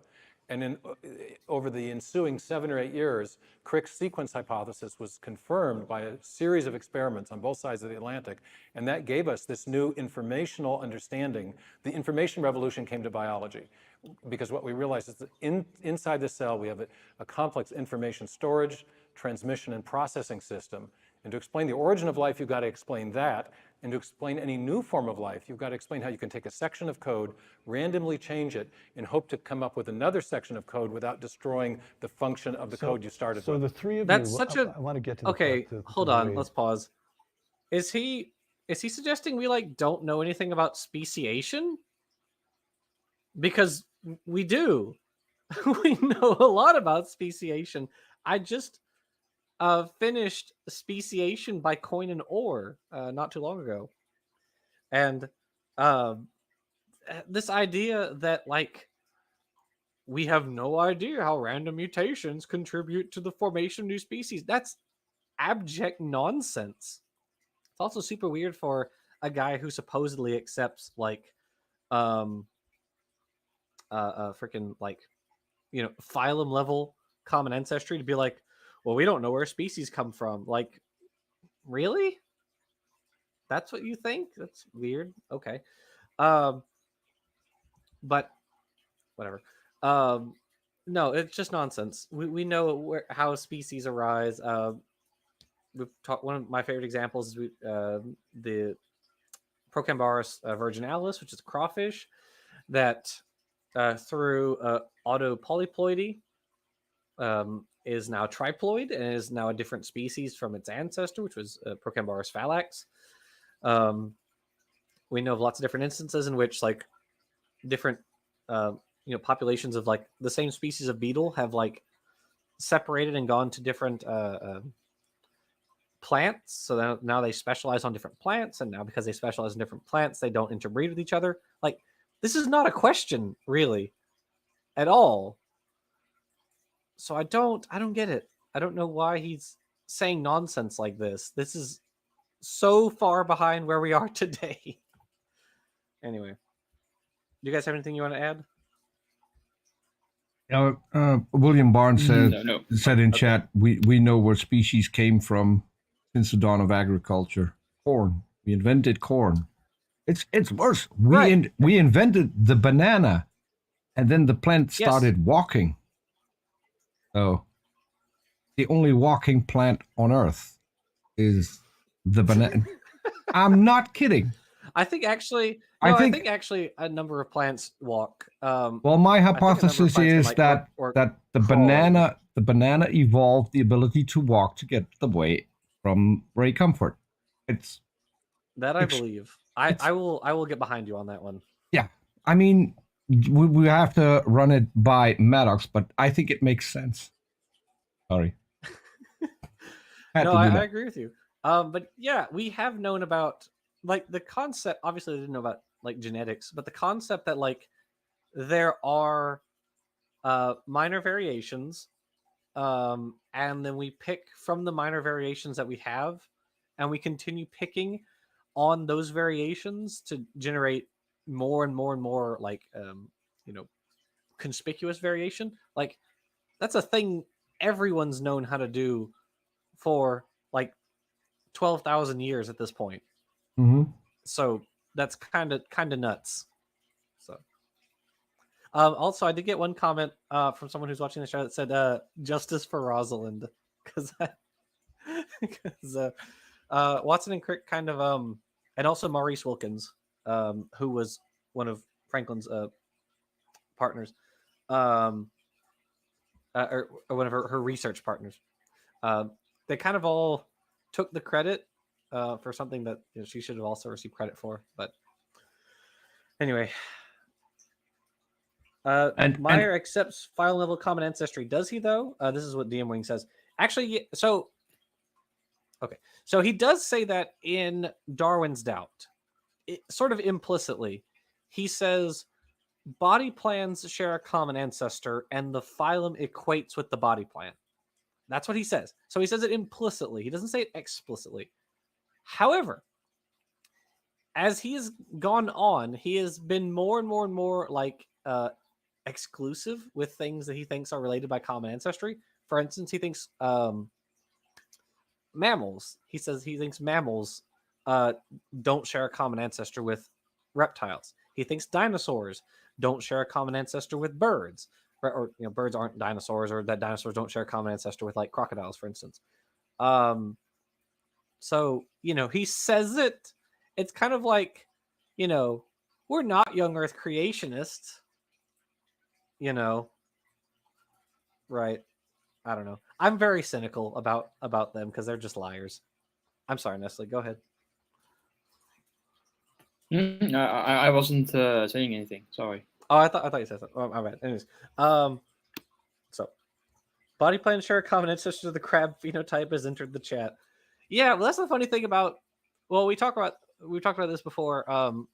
Body plan doesn't really mean anything Mm-hmm. Of course, phylum doesn't mean anything either. They're all arbitrary taxonomic ranks. So whatever. Anyways.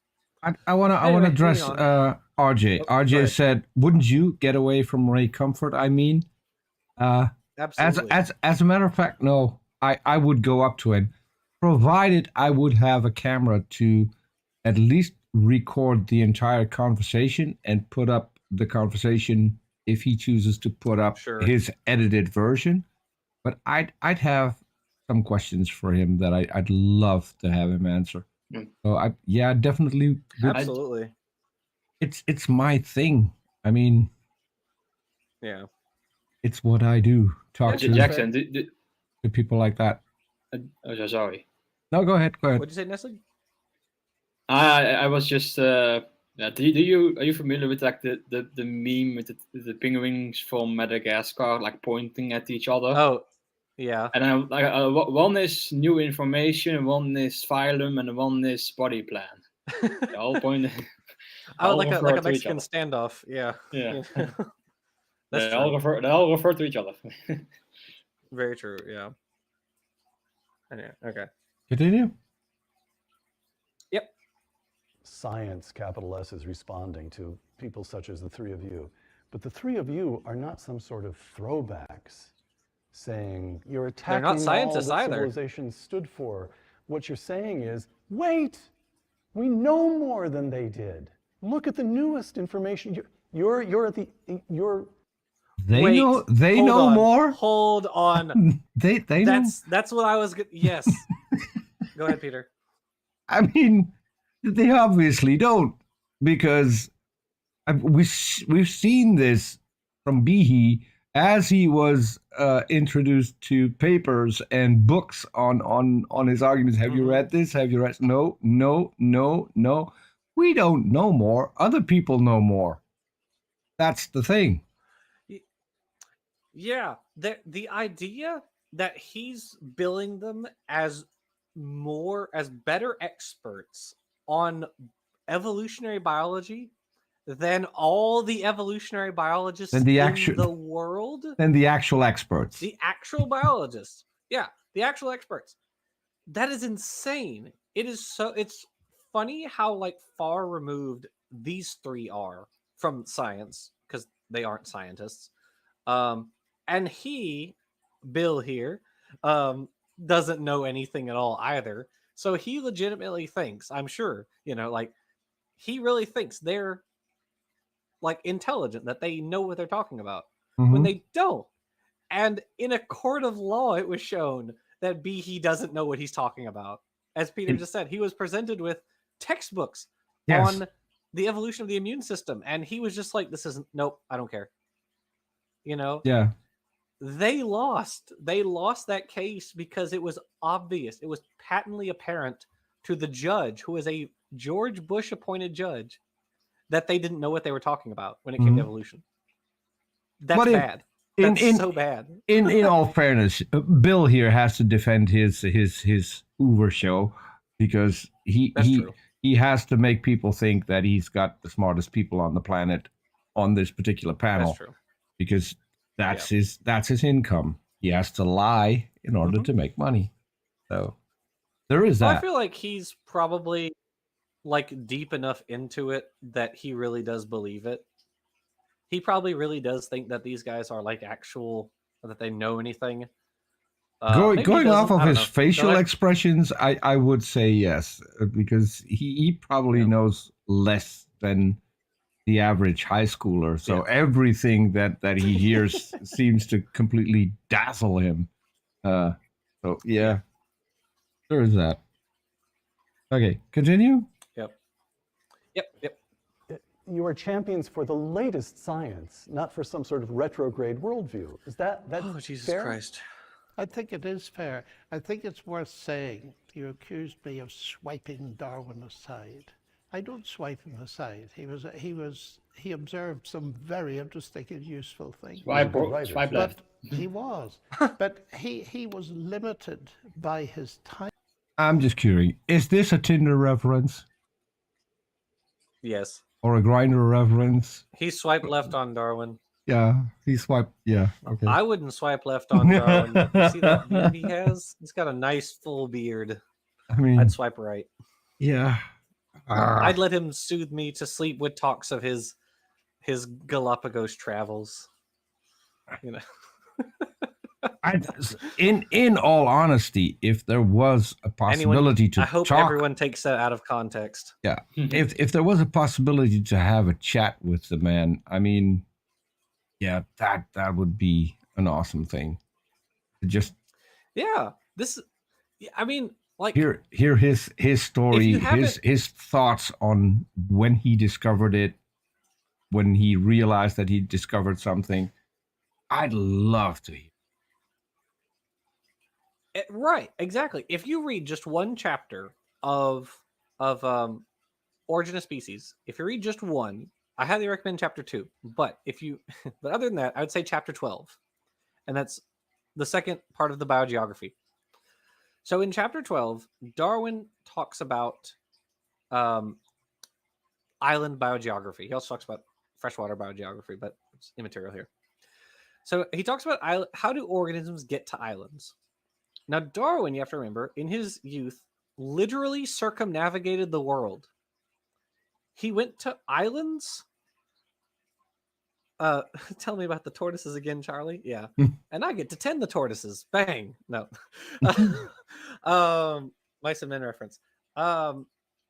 He literally traveled by boat from England to like Uruguay in South America and to the Falkland Islands and the Galapagos Islands and the Cocos Island and New Zealand and Tahiti and Australia and South Africa. He went everywhere, all these places. And he talks a little bit about it in Origin, not as much. I'd recommend reading Voyage of the Beagle. It's a very good book, which is his journal. But he also talks about experiments that he personally did to verify some of the things he was talking about. So, for instance, he would he would take seeds and fruits and let them sit in salt water, for instance, for weeks, and then would see would they still germinate. And in a lot of cases they did. And so what he was effectively doing with that was saying, draw me like one of your barnacles, Darwin. Oh my goodness. Everything I've said is now, I hope, going to be taken out of context. He did experiments, right? He did experiments. He traveled the world. He actually went and dug for fossils, right? He did stuff that most biologists, just don't do or can't do. They don't have the time, right? But he did that. He himself did it. Mm-hmm. And these guys have never done that. They've never contributed to biology. They haven't circumnavigated the world and, detailed the biology of faraway islands and done experiments to validate whether a seed could travel, hundreds of miles over the ocean and then land somewhere and still flower. They haven't done that because they don't care, because they're a bunch of useless, arrogant blowhards. That's all they are. And that's all they ever will be. So you're probably not going to get this, Nestle. I now see it in front of me, these three guys on a boat and Hoover Billy being the captain. And it gives me an image of a Dutch comedy show that we had on TV. Now I forgot the name of the guys. What's the name? Yeah, it was Peppy and Cocky? No, the Bruine Ster. No. The Brown Star. I don't know that one, sorry.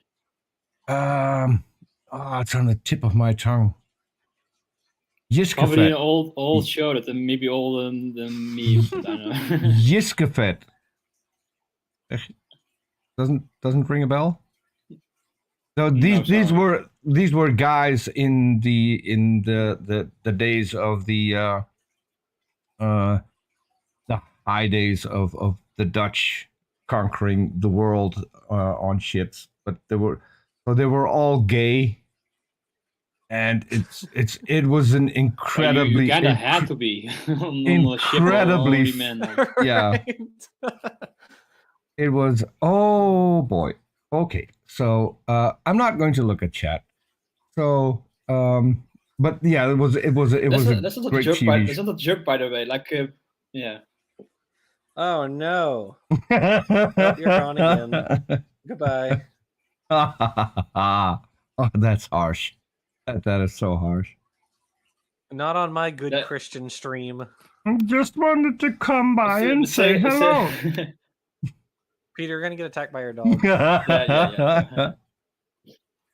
My dog's asleep. But that's not a joke, by the way. Like sailors did have established many traditions that about gay partners and such. Oh, isn't there one where like when you cross the equator, you have to like kiss a dude's belly? Isn't that one of them? I think so. Yeah. I think I've heard of that one, but that's the only one I can think of offhand. Anyway. See, now I would pay to see these guys on the boat. I think they'd, if they were there with like David Galanter, I feel like they'd like throw Galanter overboard. I'd really want to see it. Okay, shall we continue? Actually, yeah. Yeah, we'll get in like maybe one more clip. Okay. And we also have an addition, something that we haven't discussed at all, and that is that ideas that were perhaps crystallized by Darwin had existed a long time before, where there was nothing of what is called science. Lucretius had them.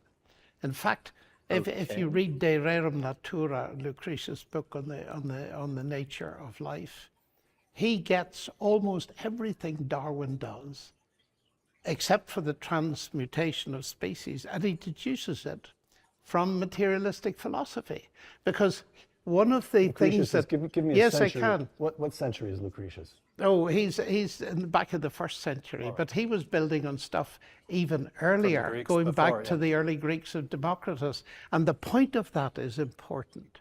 There's a worldview dimension to all of this.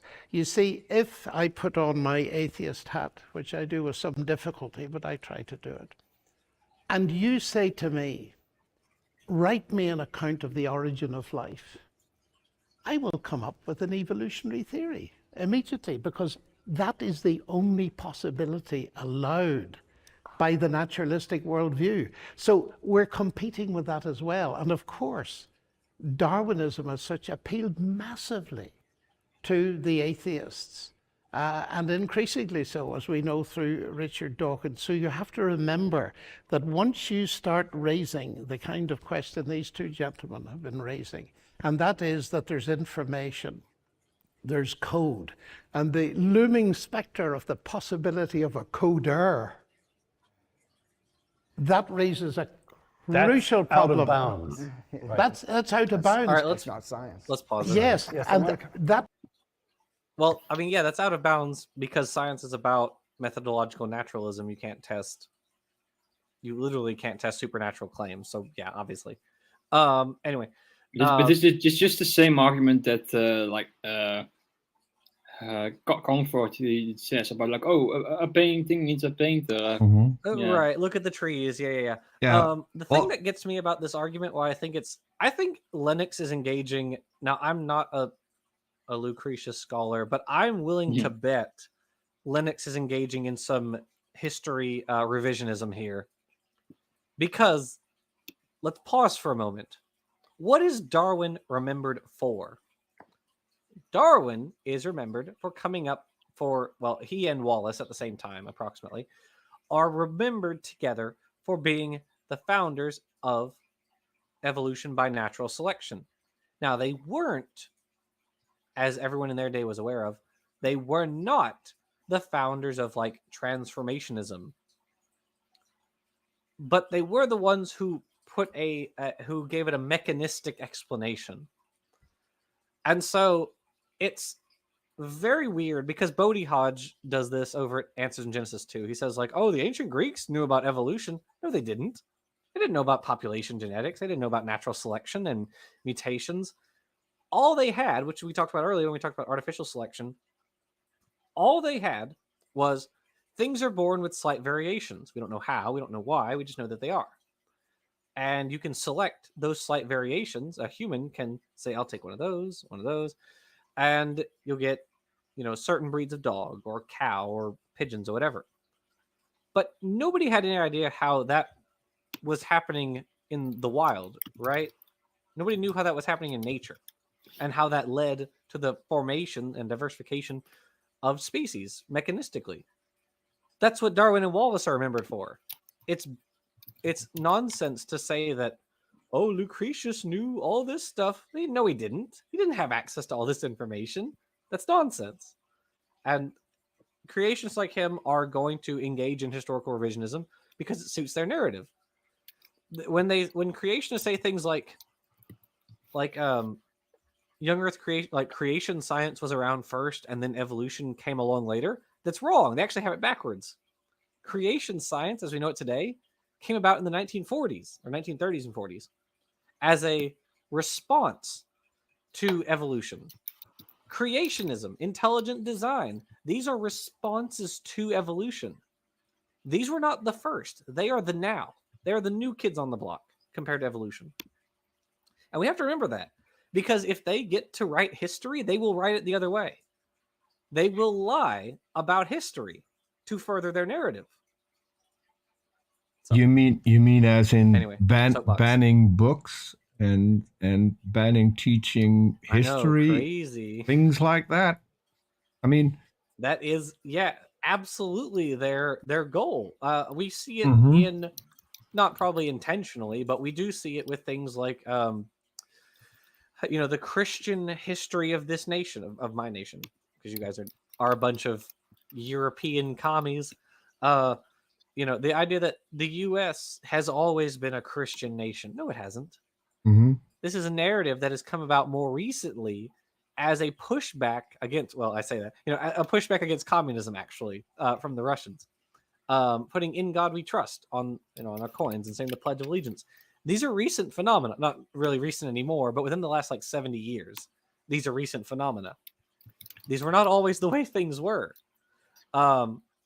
Justice for history too. Yes, you're right. These are recent phenomena, but these guys want to push a historical, a revised history because it suits their narrative. Because it makes them seem like the heroes in the story. Like, we're the bad guys. We're the ones who are trying to rain on the parade. No, it's the opposite. And they don't want you to know that. They really will. And revise history. And another thing for Lennox, he can say, okay, but you can't have a coder.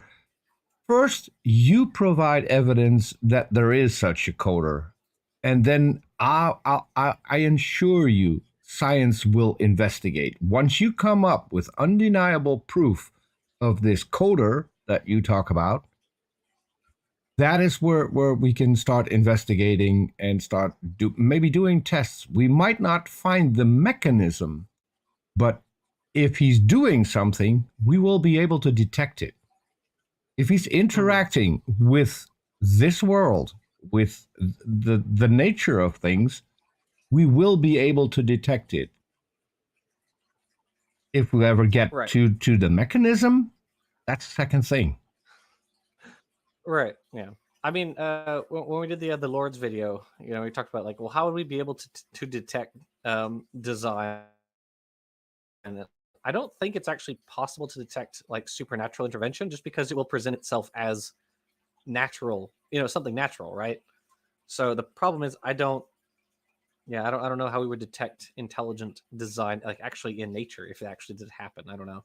Well, if God could perform a miracle, let's say he could regrow an amputated limb, we could observe the limb coming back. We wouldn't know the mechanism. Sure. But we would be able to see that there's actually something going on right there, because there obviously is. But that has never happened. Yeah. No one has ever provided a case where this has happened. So my favorite thing is, this was in one of Aun Ra's videos, where people were outside a hospital. This was a Catholic hospital. They went outside to pray for someone who then got healed. And while standing outside, they could feel the tears of Jesus raining down on them. Right. It was the bugs peeing on them. It was the bugs peeing on them. So, yes, we can investigate. If you come up with a miracle, we can investigate. And we're probably going to find an entirely natural cause for it. So, yeah. So, and as our yes, you're correct. William Barnes makes a good point. We can actually detect, so you can detect natural intelligent design. And there have been papers on how to differentiate like rocks that have been like eroded versus rocks that have been hammered by like apes, for instance. But again, that's natural intelligent design, and you're right, William Barnes, you're absolutely correct. The only problem is they're not arguing for human intelligent design or ape intelligent design. They're arguing for God intelligent design, supernatural. Right. But you're absolutely correct. Yeah, you're absolutely right. I guess on that note, we'll cut it there. What's going on for you guys in the upcoming future? Nothing much. Okay. I yesterday I had a conversation with someone. I think you both know the content creator Snake was right.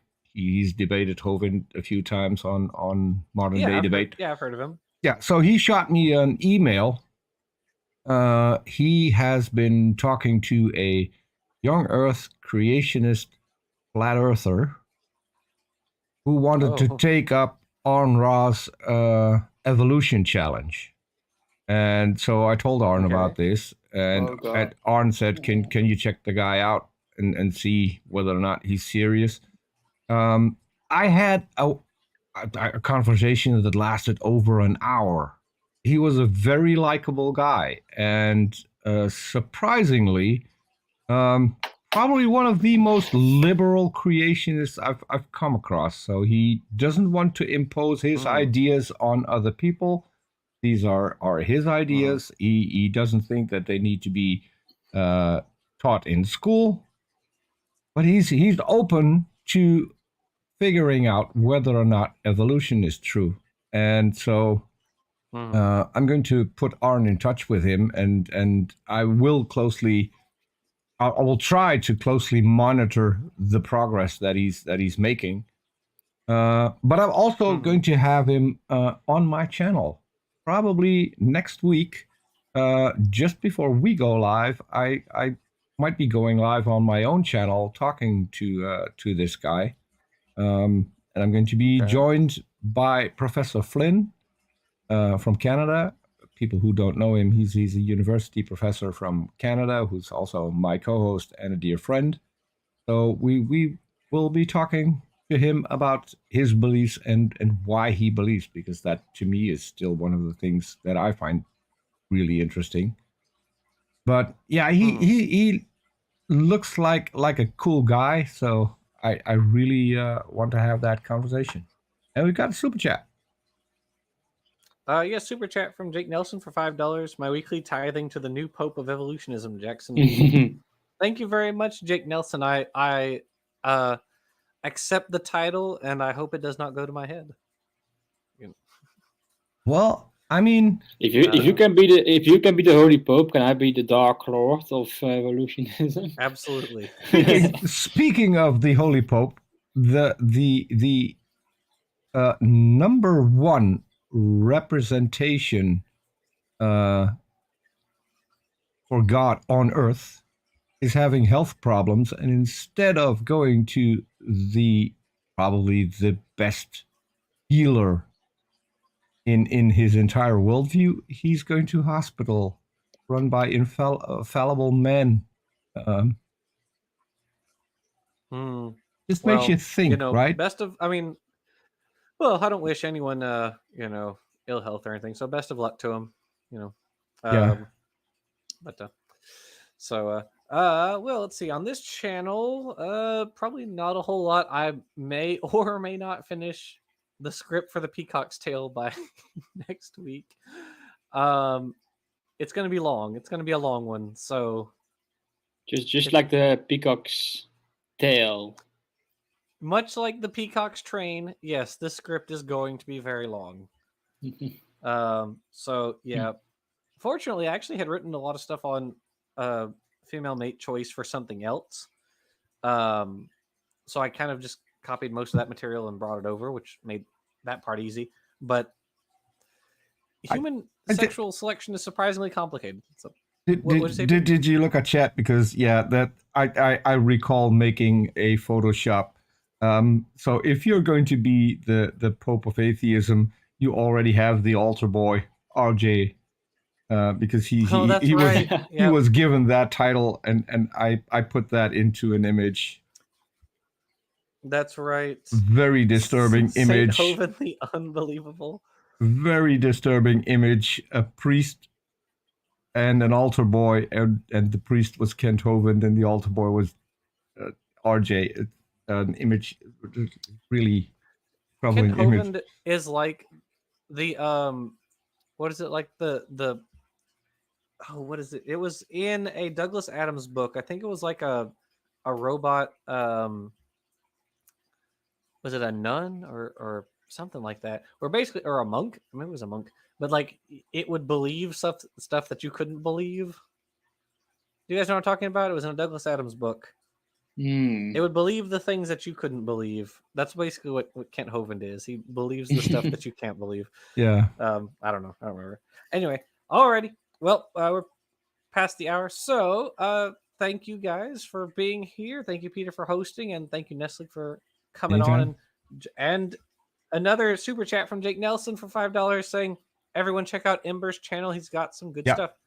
That's correct. I don't think I've been to your channel, Ember, so I will have to check it out. I recently met Ember on Amy Newman's channel, and we had a great conversation there. And I've been on Ember's channel once. I just barged in when he posted the open link. And he has some great content. So if people want to go over and give Ember a subscription, that would be great, because he's really working hard, checking out content. So cool. Yeah, absolutely. Yep, go check out Ember's channel. You have our he's gonna go from us. There you go. He's gonna go places. I promise. Alrighty. Thank you, everybody in the live chat who watched us today. And I hope all of you have a good night. So bye, everybody. Night, everyone. Bye-bye.